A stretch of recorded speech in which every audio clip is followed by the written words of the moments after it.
Jean and Dan Potter live a quiet life, surrounded by woods and wildlife in northeastern Pennsylvania.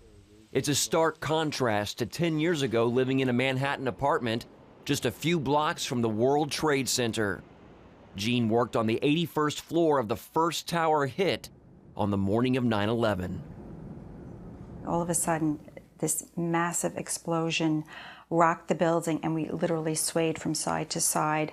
And what first came to me is, this is not your time. We are with you. Your brother is with you. I lost my brother in 1999. Jean believes it was the voice of God, loud and clear, a message in the midst of chaos. You're thinking, is this building going to fall? And I'm up 81 flights. How am I getting out of here? She made it to the staircase as the floor became engulfed in flames.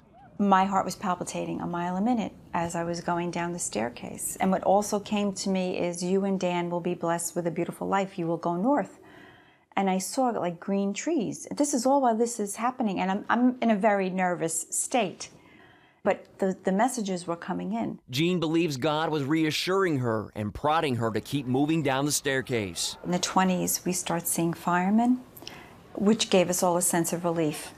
One of whom was Vinnie Giamona, who was my husband's lieutenant at Ladder 5. And I grabbed his arm. I said, "Vinnie, be safe." And I will never forget the look on his face that day.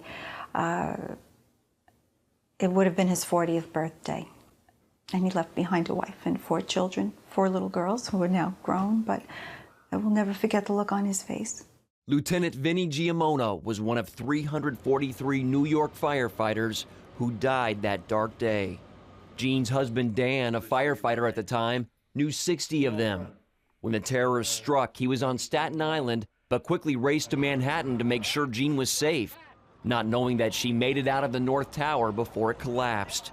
It wasn't until he was a block or 2 away that he realized the magnitude of the situation. Different sized body parts, and there's big pieces and there's small pieces, and it's all over the place. Dan arrived at Ground Zero to help and had to take cover when the South Tower collapsed, and later the North Tower. It sounded like a freight train, or maybe 100 times more, and you just figure with that amount of noise, and you know it's coming down around you, it's just a matter of time. Debris and concrete pelted Dan, but he says God kept him alive, and the big hit never came. Covered in ash, the battered firefighter refused to give up his search for his wife and went back to their apartment. Dan pounded on the door of their Battery Park City apartment, but no one answered.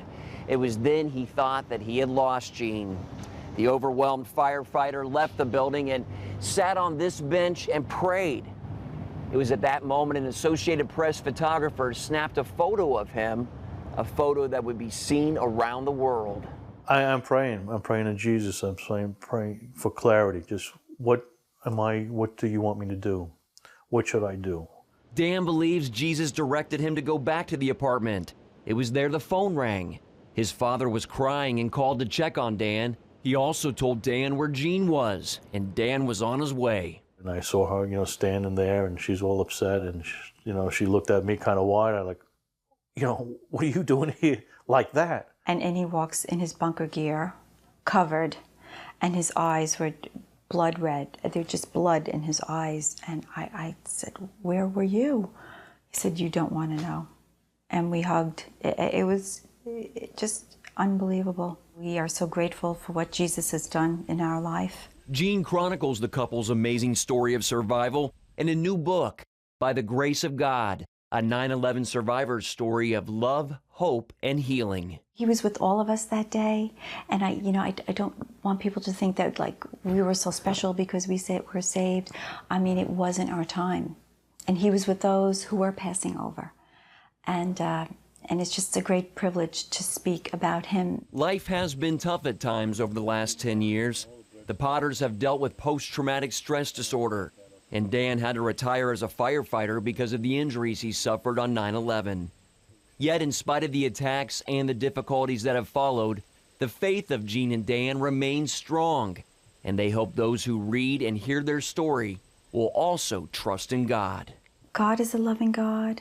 If you turn over your pain to Him, He will pull you through it. He will heal your heart. I trust Him implicitly, And I gave him my life with that. I just, use me for your glory and just whatever I can do for you. These days, Dan is a national fire instructor and volunteers for the Red Cross. Jean counsels female inmates at a correctional center. Even though they now live in Pennsylvania, they still consider themselves New Yorkers, grateful for a second chance at life. Mark Martin, CBN News, Pennsylvania and New York.